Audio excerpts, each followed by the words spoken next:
To draft the sleeve, I measured 1 inch from the edge of the paper on the down part. Now this is where I want the down to be, so I'm connecting the point now to have a straight line,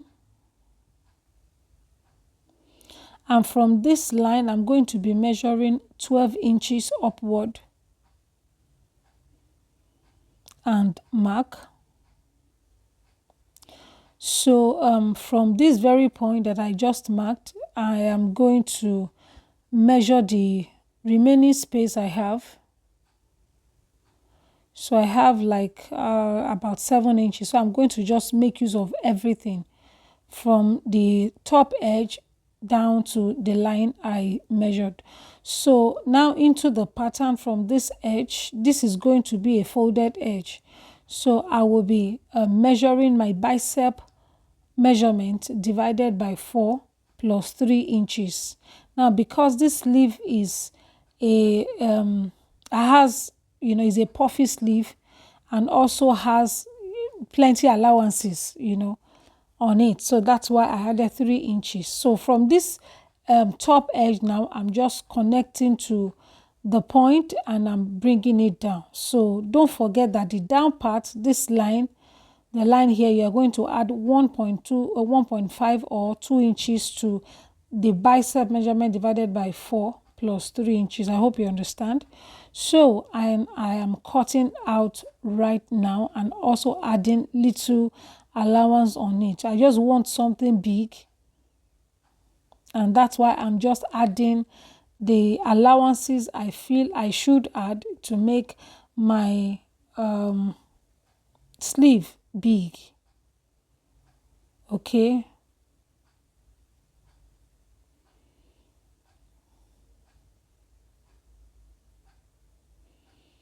So here you could measure from the peak of the sleeve into this point, like 3 or 4 inches as the case may be.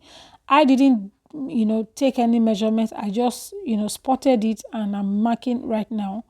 So you can do like 2.5 interval or like 3 inches apart. After one marking, you jump, measure 3 inches, then you mark 3 inches, you mark, as the case may be. So, and I'm marking right now to this very point. So, because I don't want the fold, because I'm going to fold this part that I'm notching. So after making those markings, you are going to notch because I want it to appear on the other side. Okay, this is folded. Okay, so and I'm just trying to make my markings right now. So I'm removing the pattern. So because I wanted a crease line on the center, so that's why I'm ironing it. Okay. So from this point now, of course, you can measure 3 inches.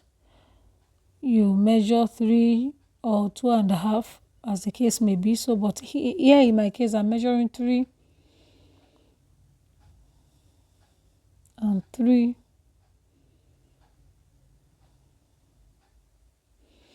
and 3.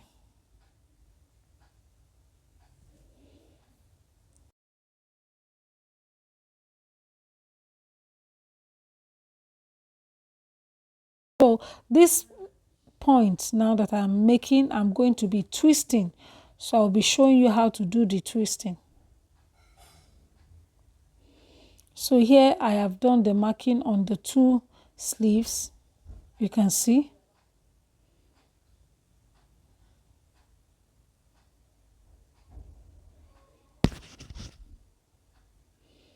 So here I've opened it, and here the first marking, the second marking.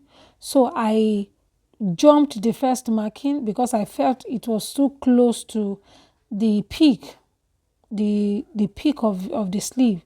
So now I'm twisting it this way with 1/2 inch and holding with pins. So now to the next. Can you see how I'm doing it?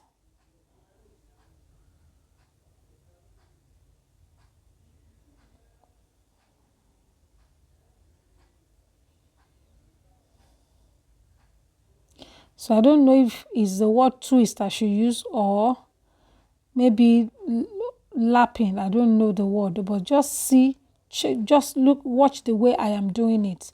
So just pick it this way and push it in and cover it up like with half an inch, and here is what you have.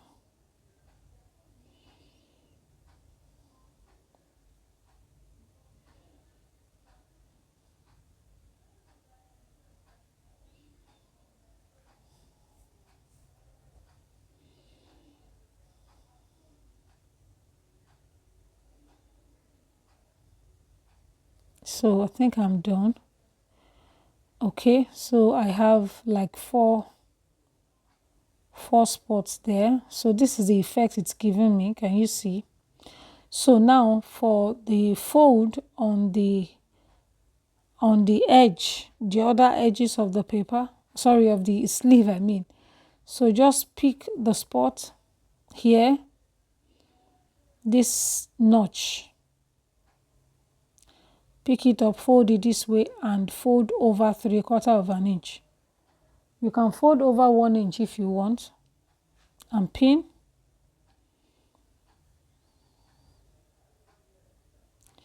And pick the next one, fold over 3/4 of an inch and you pin.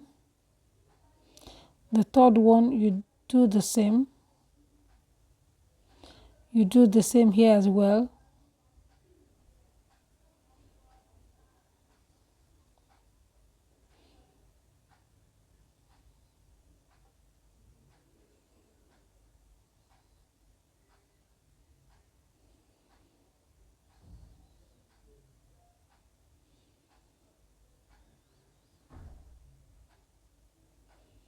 So the material that you use for this must be a thick fabric so as to be able to stand well. And if you don't have a thick fabric, you can put your stay on it on the wrong side and add your lining to cover up.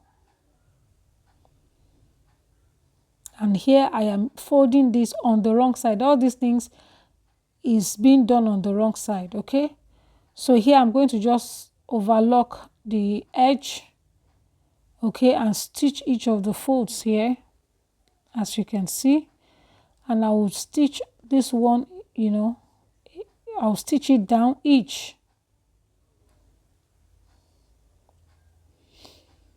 So now this is what I have done. I'm done with the stitching and this is what I have. It's already looking puffy. Okay, and I've also overlocked, so I'm going to just pleat the top instead of gathering it. Okay, I would have loved to gather it, but the fabric is thick. Okay, so here I have measured 1 inch from the overlocked edge. Okay, and I've underlined, just, you know, put my chalk on it just to indicate the line. And here I'm bringing the two together. Okay, and of course I will pin and I will measure 2 inches and stitch. Okay, because I'm going to be folding over 1 inch. I'm going to be folding 1 inch over 1 inch, and that's why I need to stitch it. Okay, and after that I can now fold it this way. Okay, this is the outcome. It's been attached to the armhole. Can you see what I have? So, you know, I said that I was going to measure 2 inches. Okay, so, and the reason is because I folded 1 inch from here to here, 1 inch over 1 inch to make 2 inches. So from here to here 1 inch, and from here to here is 1 inch, so making 2 inches. So when you fold over, you have 2. Okay, so, and that is what I have. So look at it. This is it. Okay, so, and the effect will be that the underarm seam will be a bit up than the center of the sleeve. So when you wear it, this side will be down, it will drop, while this side will go up. And this is the effect I really wanted, and it's giving me what I really wanted. So thank you so much for always watching my videos, and don't forget to like this video and subscribe as well. And if there's any question at all that you may have, please let me see those questions dropping in the comment section. So thank you so much for watching, and I will see you in my next video.